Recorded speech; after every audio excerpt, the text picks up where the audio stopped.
खूनी दुल्हन का महल। राजू और चिंटू अपनी स्कूल की गर्मी की छुट्टियों को बिताने के लिए अपने मामा के गांव आते हैं। उस गांव में एक पुराना महल है जिसे वहां के लोग खूनी दुल्हन का महल कहते हैं।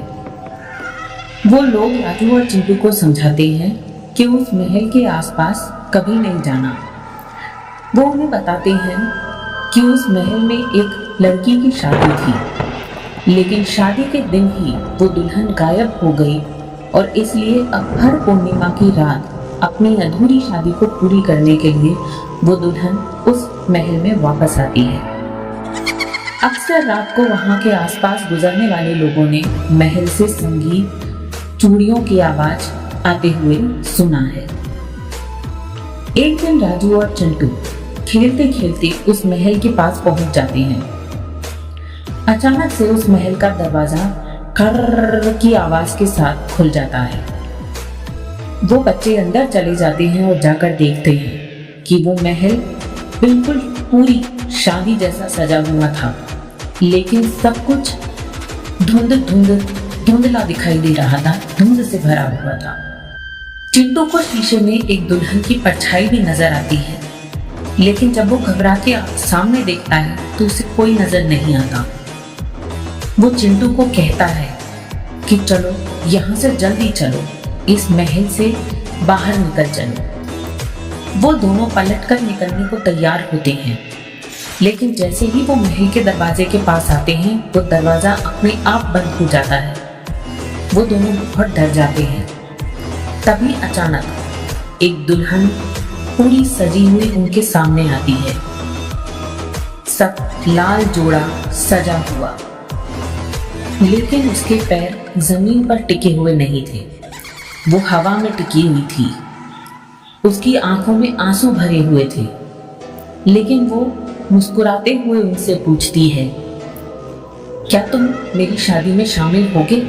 वो लोग डर जाते हैं, वो भागने की कोशिश करते हैं, लेकिन वो दुल्हन उन्हें हर तरफ से रोक देती है और भागने नहीं देती। अब की बार वो उन्हें थोड़ी गुस्से से पूछती है कि मेरी शादी के लिए रुक जाओ, बिना मेरी शादी में शामिल हुए मैं तुम्हें इस महल से बाहर नहीं जाने दूंगी। वो बच्चे डर के मारे वहीं बैठ जाते हैं और वो दुल्हन अचानक से फिर गायब हो जाती है। इधर उधर नजरें दौड़ाते हुए राजू की नजर एक डायरी पर पड़ती है। वो उस डायरी को उठाकर पढ़ने लगता है। उस डायरी को पढ़ने से उसे पता चलता है कि उस दुल्हन का असली नाम रूपा है। उसकी शादी के दिन उसके सारे गहने जेवरात चुराकर उसको मार दिया था। तभी से उसकी आत्मा बदला लेने के लिए, अपनी शादी पूरी होने के लिए इस महल में भटक रही है और इंतजार कर रही है। राजू और चिंटू को ये सब पढ़कर उस आत्मा के प्रति बहुत सहानुभूति हुई।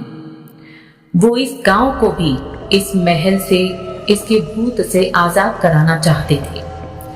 तो उन्होंने एक प्लान बनाया कि वो एक नकली दूल्हा बनाकर रूपा की शादी को पूरा करवाएंगे, ताकि रूपा की आत्मा को शांति मिल सके और गांव वालों को ये महल के भूत से आजादी मिल सके। वो लोग कुछ गांव वालों से भी बात करते हैं, अपने मामा से भी पूछते हैं और फिर एक पुतले को दूल्हा बनाकर सजाकर उस महल में ले आते हैं। पूर्णिमा की रात आती है। रूपा दुल्हन का वेश बनाए उस महल में अपने दूल्हे के आने का इंतजार करने लगती है। तभी उसकी नजर उस पुतले पर, उस दूल्हे पर पड़ती है और वो उसकी तरफ आगे बढ़ती है। राजू और चिंटू वहां आकर उससे बात करते हैं और उसे समझाते हैं कि यही तुम्हारा दूल्हा है, तुम इससे शादी कर लो, ये तुमसे शादी करने के लिए तैयार है।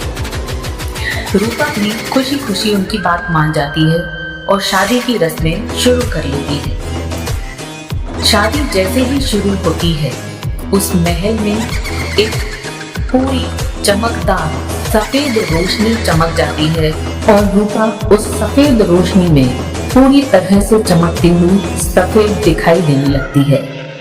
वो मुस्कुराती हुई राजू और चिंटू की तरफ देखती है राजू और चिंटू भी आंखों में आंसू भरे बहुत प्यार भरी नजरों से उसकी तरफ देखते हैं। धीरे धीरे रूपा उस रोशनी में समाहित होने लग जाती है। राजू और चिंटू ये सब देखकर बहुत खुश होते हैं और वो उस रूपा से कहते हैं कि अब आप जाओ, आप मुक्त हो गए हो। वो रोशनी, उसी रोशनी के अंदर रूपा धीरे धीरे गायब हो जाती है और पूरे महल में एकदम गुप्त अंधेरा छा जाता है। राजू और चिंटू अब गांव वालों से कहते हैं कि ये महल अब अपनी आत्मा से मुक्त हो चुका है। इस सुंदर महल को सजाया जाए और बच्चों के खेलने के लिए इसको सुंदर से गार्डन के रूप में बना दिया जाए। सारे गांव वाले खुश हो जाते हैं और इन बच्चों के मामा इनको गर्व भरी नजरों से देखने लगते हैं।